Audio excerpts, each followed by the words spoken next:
আমি আজকে একটা বাগানের ভিতরে হাঁটতেছি আর আপনাদের সাথে কথা বলেছি, নানান কিছু দেখাচ্ছি আপনাদের। এই যে এই গাছটা হলো জলফি গাছ, কত বড় বড় এই গাছগুলি দেখেন না, সম্পূর্ণ এই গাছগুলি হলো জলফি গাছ বলে আমাদের এলাকা হলো জলফি গাছ। তাহলে এইগুলি হইলো জাম গাছ, গাছপালা। এইখানে এটা হইলো কাঁঠাল গাছ, এই যে কাঁঠাল গাছ। এটা হলো আমার নিজের জেলা নরসিংদী শিবপুর।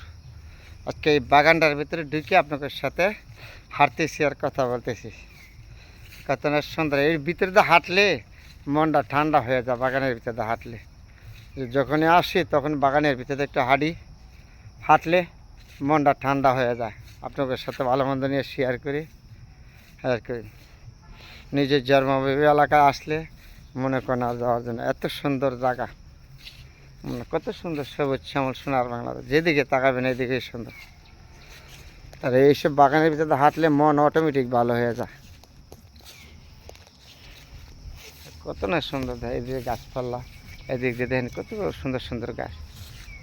এগুলি হলো জলফি গাছ, এই যেগুলি আছে না, এগুলি হলো জলফি গাছ। এইদিকে গাছপালা বা গাছ তো সব দিক দিয়ে হলো গাছ। তো পাহাড়ি এলাকা তো লাল মাটি, তো এই লাল মাটির এলাকা এরকমই যেদিকে তাকাবেন এই দিক তো সুন্দরের কোনো শেষ নাই, বলে শেষ করতে পারবো না। তখনই এই যে এইদিকে তাকাইলেও তো মানুষের মন ভালো হয়ে যায়। এই সমস্ত জায়গাটা হাঁটলে এইসব বাগানের ভিতরে মানুষের মন ঠান্ডা হয়ে যায়, তাই না? আসলে জায়গাগুলি তো সুন্দর, দেখলে পছন্দ। যাই তো এগুলি তো আগে সাংবাদিকরা তো উড়ায় না, সাংবাদিকরা উড়ায় যদি দেখাইতো দেশটা সুন্দর, কত সুন্দর আছে। না আসলে তো, না গেলে তো বুঝতে পারবেন না। যে কোনো দেশই আপনার গ্রামের ভিতরে আপনার এরকম সুন্দর জায়গা আছে, এরকম গাছপালা বাগান বাড়ি সব জায়গায়। তারপরে আপনাদের সাথে আমি নিজের জেলা নরসিংদী শিবপুর থেকে আজকে আপনাদের সাথে শেয়ার করেছি। আমাদের পিছনে দেখেন কত সুন্দর সুন্দর গাছগুলি দাঁড়িয়ে রয়েছে। একটা বাগান, তো এটা বাগানের মতো পুরাটাই। যেদিকে তাকাবেন এই দিক দিয়ে সবুজ সমাজ সোনার বাংলাদেশ। তবে সোনার বাংলা একটা নাম যে এমনি দিছে না, সোনার বাংলা আপনি যারা নাম দিয়েছে তারা বুঝে শুনে দিয়েছে। এই দেশটা অনেক কষ্টের বিনিময়ে স্বাধীন করেছে।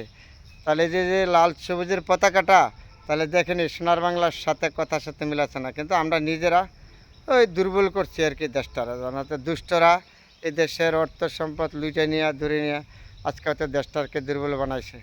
আমাদের দেশটা, আমাদের সোনার বাংলাদেশ সর্বত থেকে বিশ্বে যে কোনো রাষ্ট্র আমাদের বাংলাদেশকে কর দিত, আমাদের বাংলাদেশকে কর দিয়ে চলতো। কিন্তু আজকে দুষ্টদের কারণে আমরা দুষ্টামি।